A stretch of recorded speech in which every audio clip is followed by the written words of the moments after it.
আপনার মহাসচিব নিজেই বলেছেন 24-এর আন্দোলনের সাথে বিএনপির কোনো সম্পর্ক নাই। আপনি বহিষ্কার করছেন, বহিষ্কার তো এটা কোনো কাজ না। তাকে জেলে ঢুকান, তাকে সাজা দেন, জনগণকে দেখান আপনি জিয়া সাহেবের ছেলে, বেগম জিয়ার ছেলে, আপনি দেশকে শাসন করতে জানেন। তার যে বক্তব্য রাখার কথা সে বক্তব্য রাখতে পারে না। এক মন্ত্রীর বক্তব্য অন্য মন্ত্রী রাখে। একই সময়ে 64 জেলায় এবং প্রত্যেকটা উপজেলায় যদি হয়, সামাল দেওয়ার ক্ষমতা আপনার সরকারের নাই।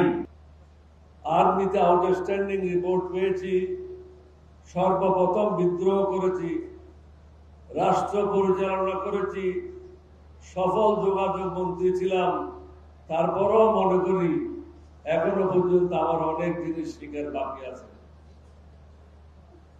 প্রধানমন্ত্রীকে বলবো, অহংকার আমাদের মধ্যে অনেকের আছে এবং এই অহংকার আমাদেরকে ধ্বংসের দিকে ধাবিত করছে। আপনার দলের নেতা, আপনার মহাসচিব নিজেই বলেছেন 24-এর আন্দোলনের সাথে বিএনপির কোনো সম্পর্ক নাই। এখনো আমি বলছি না, রেকর্ড আছে। তাহলে শহীদ হলো কারা? আজকে যারা মঞ্চে বসে আছে তাদের ছেলে মেয়েরা, সামনে যারা বসে আছে তাদের ছেলে মেয়েরা, বিএনপির কেউ না। আপনি বিদেশে ছিলেন, আপনাকে যা বলা হচ্ছে আপনি সেটাই শুনছেন, কিন্তু প্রকৃত অবস্থা আপনি দেখেন নাই। 20, 30, 40 লক্ষ লোক ঢাকাতে কিভাবে প্রবেশ করেছে এক একটা রাস্তা দিয়ে। যাত্রাবাড়িতে যান 15 লক্ষের উপরে, টঙ্গীর থেকে নিয়ে বনানী পর্যন্ত। মিরপুরের দিকে যান, মিরপুর থেকে নিয়ে শের বাংলা নগর পর্যন্ত। এরকম প্রত্যেকটা রাস্তায় এক একটা রাস্তায় 10 লক্ষের উপরে লোক ছিল। এখানে ছাত্ররা ছিল, জামাতের অধিকাংশ ছাত্র নেতারা ছিল, সাধারণ জনগণ ছিল। তারা কি চেয়েছে? তারা তো কোনো টাকা চায় নাই, তারা কোনো কার্ড চায় নাই, কৃষক কার্ড চায় নাই, রেশন কার্ড চায় নাই। তারা চেয়েছে সুশাসন, শান্তিতে ঘুমানোর জন্য। আপনি তো সেই ব্যবস্থা করতে পারছেন না। আপনার সম্মুখে অনেকগুলি সমস্যা। এই যে ডিজেল পেট্রোলের কারণে বাংলাদেশে দুর্ভিক্ষ হতে পারে, রেকর্ডে থাকলো, দুর্ভিক্ষ হওয়ার সম্ভাবনা আছে। অর্থনীতি সামাল দেওয়া যাবে না। জনগণের উপর ট্যাক্স 3-4 গুণ বৃদ্ধি পাবে। ইতিমধ্যে পেট্রোল, ডিজেল, অক্টেনের উপরে অস্বাভাবিক হারে দাম বৃদ্ধি করেছে, যার প্রতিফলন প্রত্যেকের জীবনে ঘটবে। আইন শৃঙ্খলার অবস্থা মোটেও ভালো না। প্রত্যেক দিন দেখেন কয়েকজন লোক বিভিন্ন জায়গায় মারা যাচ্ছে।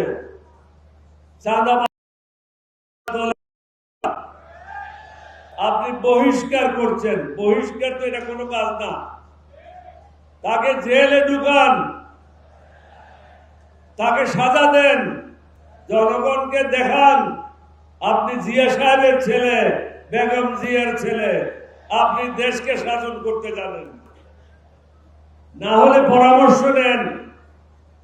যারা আপনাকে ঘিরে রেখেছে এই বেষ্টনীর থেকে বের হন।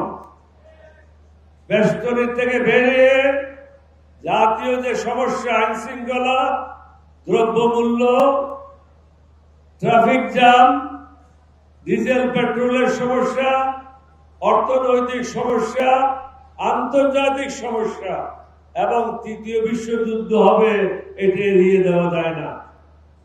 সুতরাং এই দিকে মন না দিয়ে আমাদের বিরোধী দলীয় নেতাদের সাথে বসেন, তাদের সাথে বসে জাতিকে এগুলি থেকে মুক্তি দেবেন সেটাই চিন্তা করেন। 2-3 দিনের মধ্যে সংস্কারের যে কথাগুলি আছে সেটা বাস্তবায়ন করেন।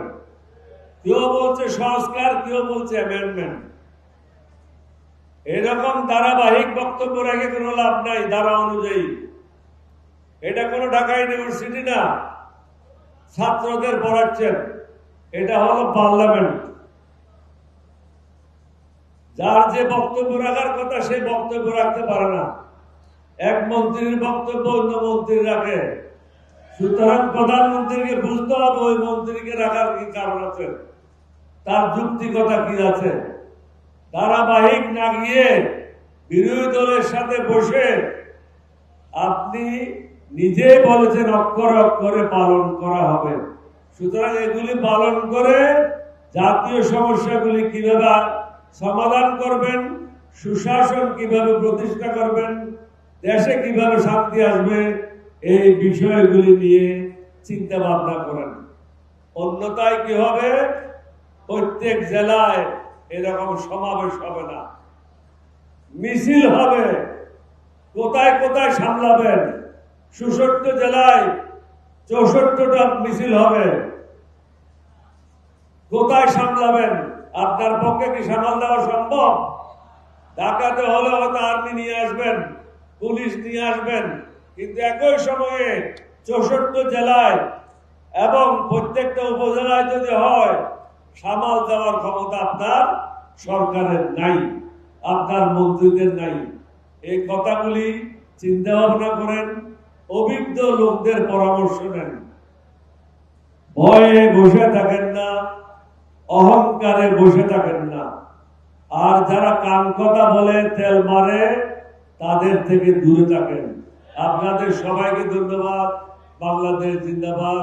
সবশেষে আমি বলবো, শফিক সাহেব এবং জামাত ইসলাম আমাদেরকে যে সুযোগ দিয়েছে আপনাদের সাথে একাত্মতা ঘোষণা করার জন্য, আমি এলডিপির পক্ষ থেকে ওনাদের সবাইকে আন্তরিক মোবারকবাদ জানাচ্ছি। আসসালামু আলাইকুম ওয়া রাহমাতুল্লাহ।